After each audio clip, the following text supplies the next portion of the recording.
is the Sensitive CEO Show, igniting sensitive entrepreneurs to grow your heart-centered business. I'm your host, Rose Cox, and this podcast shares with you inspiring and thought-provoking conversations for sensitive entrepreneurs wanting to grow a sustainable online business in a way that feels exciting and aligned with your soul. Along with my carefully curated expert guests, we share science-backed advice, proven strategies, and the systems we use to succeed in our businesses and our lives as highly sensitives, introverts, and empaths. And by the way, if you would like to be updated on when each episode is released, feel free to subscribe to the short and sweet newsletter.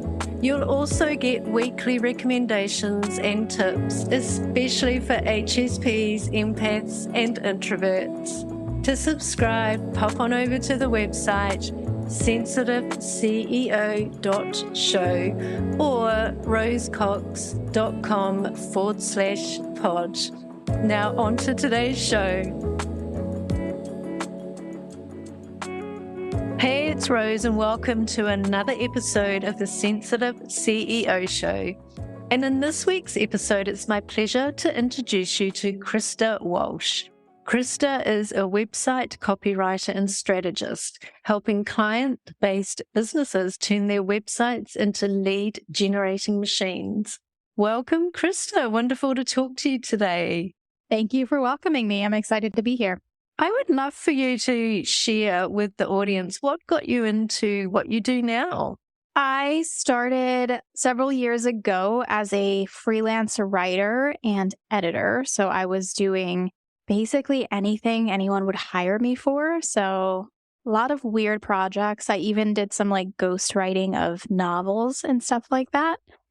So that sort of gives you an idea of the breadth of what I was doing. And then every year I kind of niched further and further till a couple of years ago when I settled on what I do now, which is exactly what you just read out, website copywriting. Mm-hmm. And have you always liked writing? Yes, it was definitely a passion, a gift that was probably I discovered it when I was a pretty young kid, and I always knew I wanted to do it in some way. Yeah. Well, it's such a good skill to have. And before we hit record, we were chatting, and I was saying to you, for HSPs, being able to write our own copy, I think is such a good skill to have because we don't necessarily like being on video. We don't like some of the other marketing things to do, but being able to write copy or, blog posts even is such a good skill to have. Yeah. I mean, even if you believe that you're a terrible writer, you are going to end up writing a ton as a business owner, unfortunately for you, I suppose. You just can't get around it until you're at that level when you can have a team come in and do all of the writing for you. Yeah, that's so true because it's not just the website copy, it's then the blog posts if you're writing regular blog posts and emails that, if you've got an email list and then of course social media posts, there is quite a bit of writing to do as a business owner. Yeah. Yeah, and even foundational stuff, you're going to get asked for your bio all the time, which you have to write, or things like a mission statement or anything. You're just going to get asked a ton in the process of marketing yourself. And that's all copy. Yeah, yeah. Have you got any tips for the people listening today who want to get into a bit more writing but aren't necessarily doing much now? Tips in terms of how to write more? Yeah, or tips of, I guess, or where to start, where to start to find your voice as a business owner, especially as a sensitive business owner. Yeah. So my biggest piece of advice is to go to your clients and customers and see how they're talking about your company and how they're talking about your products and services. That's something I'd recommend for everybody, but particularly people who feel kind of gun shy about what do I say? I don't want to rub people the wrong way. I don't know what my voice should be. And there's just like a lot of stuff you can get caught up in really quickly in terms of copywriting. Like you feel like it has to be perfect. So my advice would be to like take yourself out of the equation and just go to the source and figure out what they're saying. And there are practical ways you can do that. The easiest way, like let's say you're really new and you haven't had a ton of customers or clients, the easiest way would be to do something called like review mining. So you can go on to like similar companies' websites and see what their reviews are saying and like notice patterns and how people are talking about the outcomes they've received. You could go on forums like Reddit to see how people are talking about, like, let's say you're a coach, right? You could go in there and see how people are talking about the coaching industry and what kind of problems they're experiencing. If you have had past clients or customers, you can, of course, look at your own reviews or your own feedback forms. But my number one recommended way, which is a bit more intense, is to actually interview people that you've worked with. People tend to talk in interviews a lot differently than they might write about something. It's a lot less polished. So you're really getting this like flow of consciousness type of information, which is really helpful when you're trying to write to like problems you solve or like motivations people have for seeking someone out like you, right? I know that's a big ask for a lot of people. It feels a little scary, myself included. So I actually had my virtual assistant do it. I didn't want to do it. So I had her interview all my past clients. And that way I still get the information, but I don't have to like do it awkwardly with them. So that's such good advice. I love that. And then do you record the interview and get it transcribed? How do you then mine the sort of information, the wording and everything from that? Yeah. Absolutely. I do. Yeah. So I do these interviews for all of my clients' projects that I'm working on when I'm working on their website copy. Yes. And I record them. I usually do them over Zoom or sometimes on a phone call, and I'll just record it, take the audio, use a transcription service. The one I use is Scribby, but there are a ton. There's like Rev, there's Otter, there's so many like software that will do it for you. And then I take those transcripts, and that's what I'm using when I'm looking for like, how do people talk about this? How do they talk about themselves? How do they talk about their motivations for seeking this type of company out? I love that. So would you also do a survey? Send out a survey form and then take the answers. I know you said that the interviews and the spoken word is a lot easier. Well, you get better words from it, better copy. But if someone really didn't want to do that, would you then do a survey?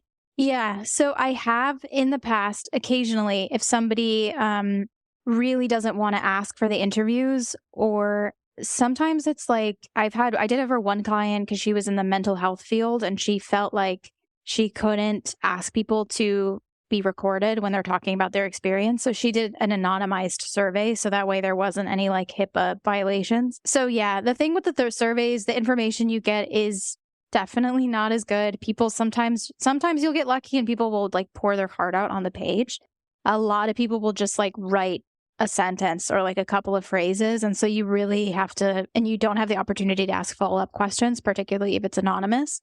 So if you are going the survey route, my advice would be to send it to as many people as possible. So like with the interviews, I usually cap it at 5 to 6 because it just gets really time intensive.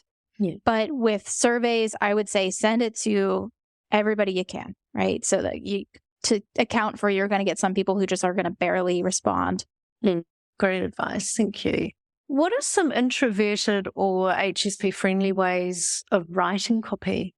Yeah, I love this question because I noticed when I got into the copywriting world and even marketing and online business more broadly, I kept seeing the same type of copy put out, like exalted as like the example of what good copy, quote unquote, is. And it was mostly about brand voice. Frankly, it was mostly about these brand voices they were either like super bold or kind of edgy, or maybe they were like super bubbly, whatever, like that variation of like a very high energy, probably extroverted personality. And I didn't resonate with that at all because I'm way more reserved.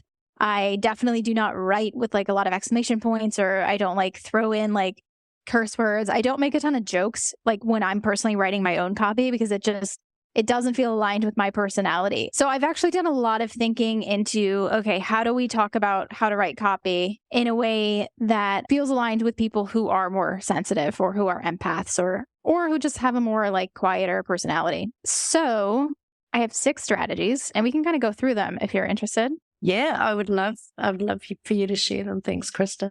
Okay, so the first one is using hesitant language. So this is one that you'll often see talked about as like a no-no in copywriting. Like if you ever take a course or like read a blog post, people are always like, be bold, like don't hedge, like, but I say go for it.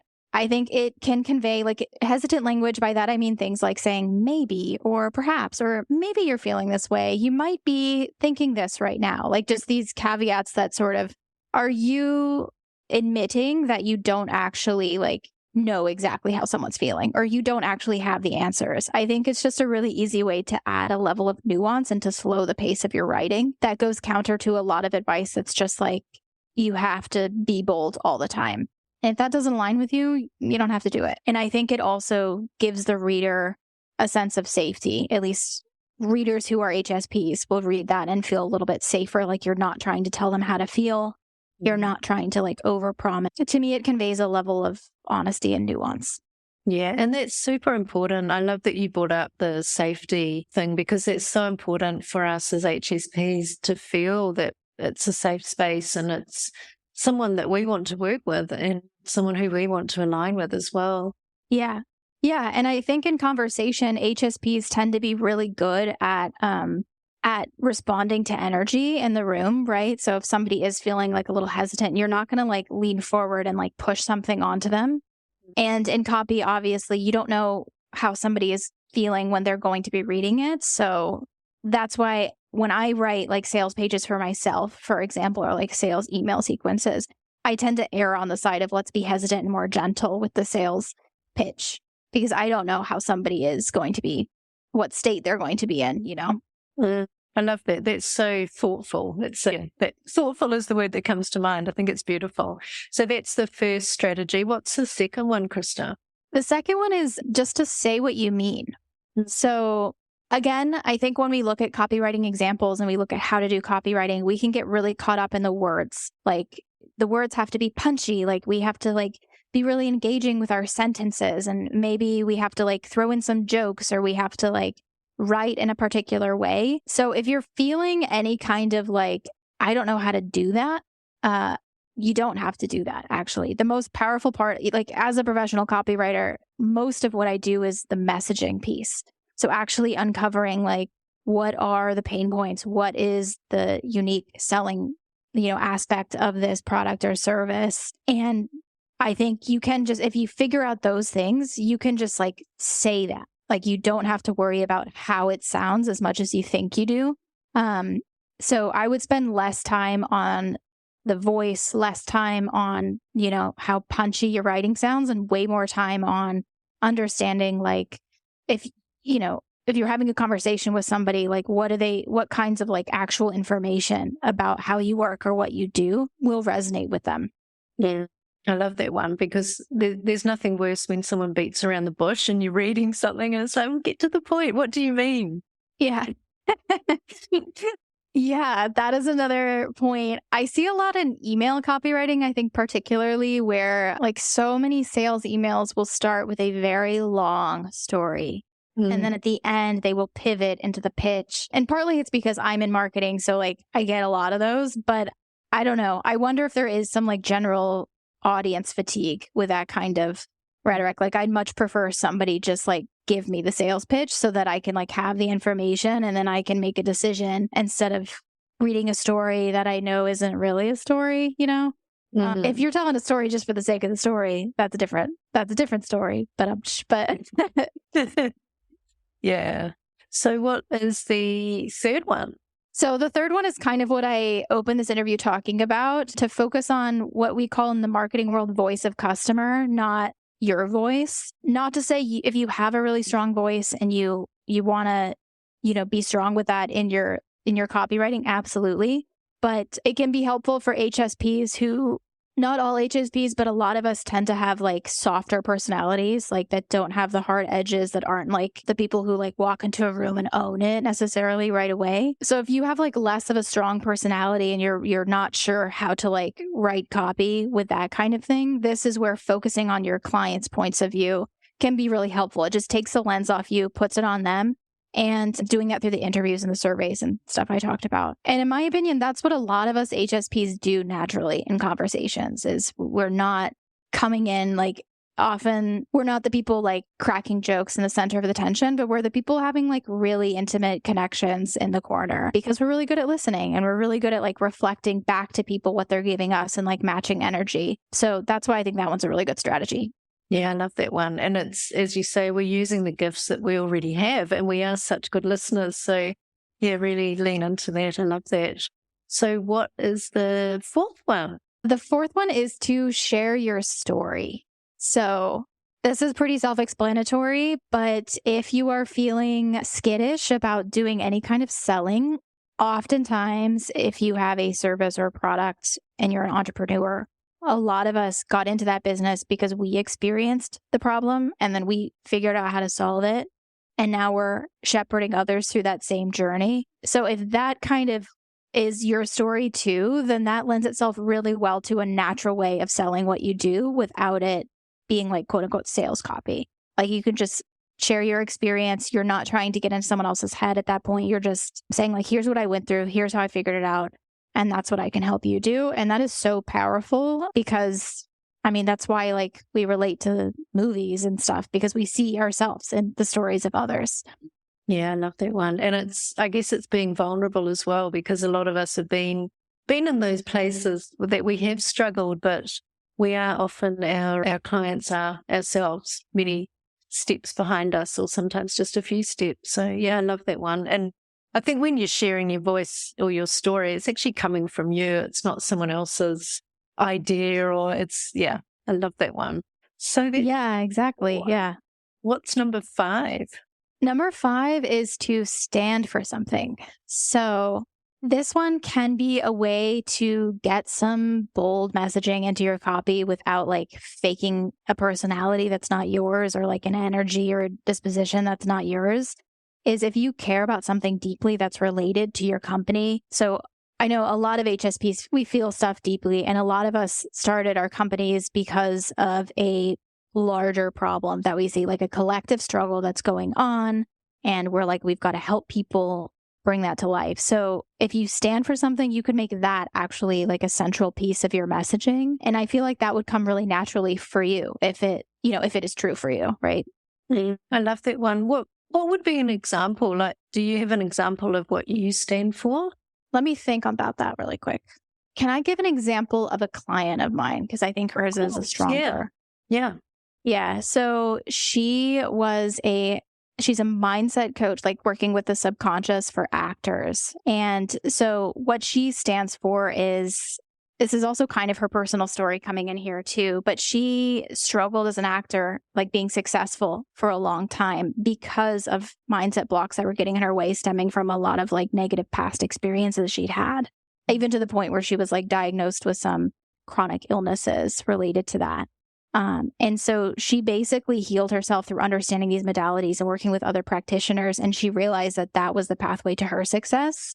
And now she sees other actors struggling with that too. And she jumps in to help them. So I guess what she stands for is, not just helping people with the financial side of things or like the practical side of things, which there are so many companies out there like helping actors like with their craft as an actor or like how to get an agent type of practical stuff. And she's like believes in going to the root and solving the problems within first. And that comes through really strongly in her messaging. Yeah, I love that. And I guess it goes back to the sharing your story as well, because she's been there so she can help people through their own journey. Yeah, it also did relate to that really strongly too. Yeah. Yeah. Wonderful. So what is the 6th strategy? I'm loving these strategies, Krista. They're brilliant. Thank you. So number 6 is to go for substance and clarity over style.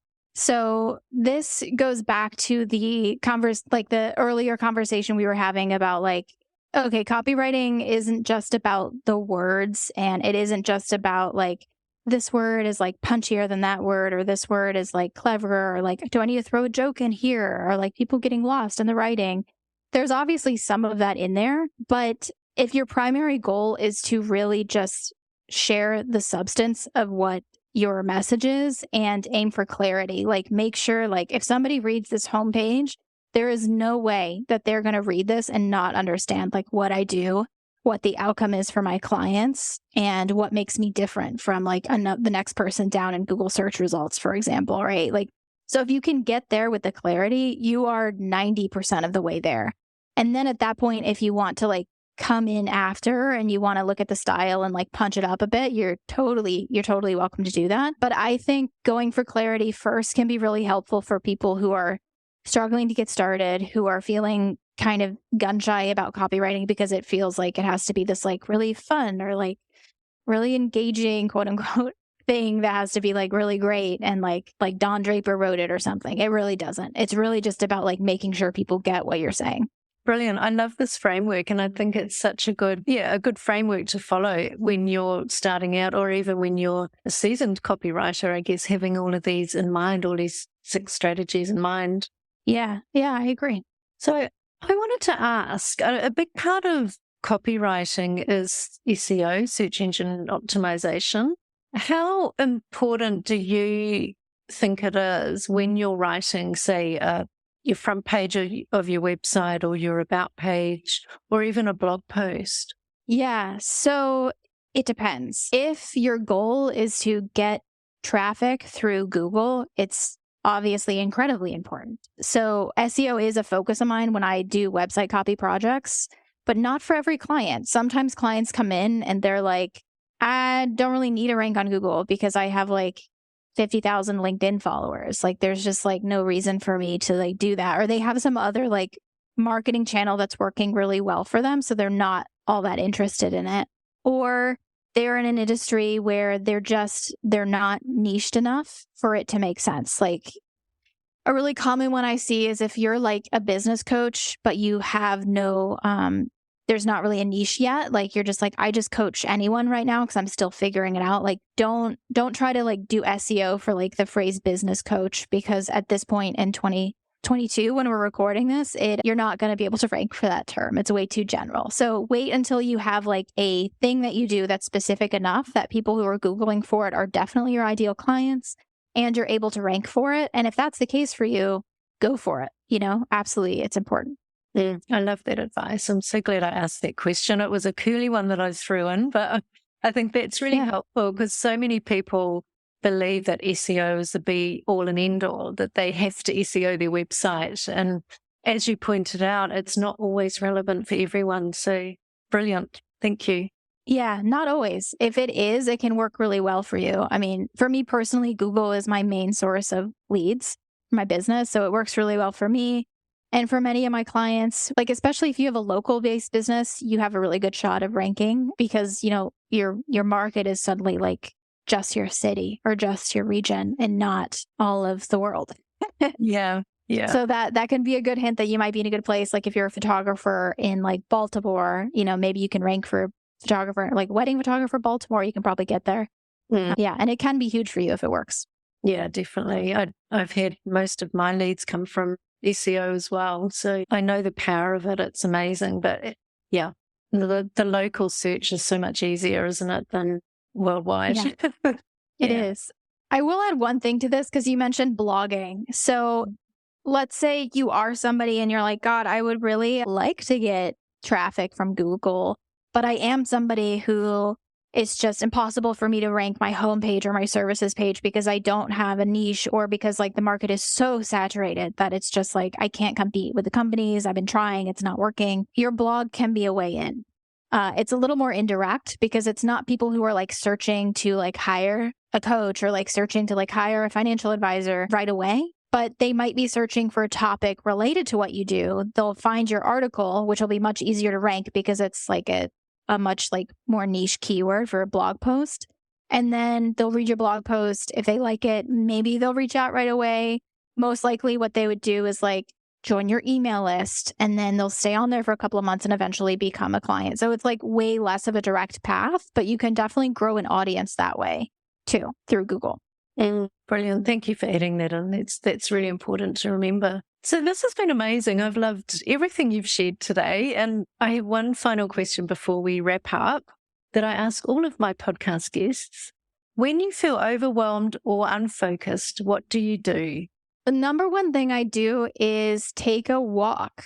Not terribly exciting, but that's probably what I do the most in those cases. I love that. Yeah. That's one of my passions is walking too. I know it doesn't sound exciting, but it is. If you love walking, then it is exciting. And you never know what you'll see when you're out there. Yeah, there's something about like forward motion, and also day to day, I feel like my face is always like my eyes are always looking at something like 12 inches ahead of my face at most, usually, and so when you're walking, you just get that like long gaze going that I don't really get outside of my walks, honestly. So I think that's partly why it helps. It's just like a state change. My eyes are focused on other things. Beautiful. Well, thank you so much. I will pop all of your links into the show notes. And if anyone wants to reach out, they'll know exactly where to find you. Thank you again, Krista. Yeah, thank you so much, Rose. And thanks everyone for listening to another episode. Thank you so much for listening to this episode of the Sensitive CEO Show. If you enjoyed this episode, or if you think it would be useful for someone else, please leave me a review on sensitiveceo.show. Just follow the prompt in the menu. Each month, I'm offering one lucky reviewer a chance to win a 1-hour business and mindset audit with me. This in-depth audit covers the 5 pillars of your online business, and you'll walk away with super clear action steps specifically for you and your business. You'll be re-energized and motivated to step into your greatness. You'll also find all of the show notes for each episode on the website sensitiveceo.show. And while you're there, make sure you subscribe to the short and sweet newsletter. You'll get weekly recommendations and tips, especially for HSPs, empaths, and introverts. And as the name implies, the email is short and sweet. The Sensitive CEO Show, igniting your sensitive superpowers.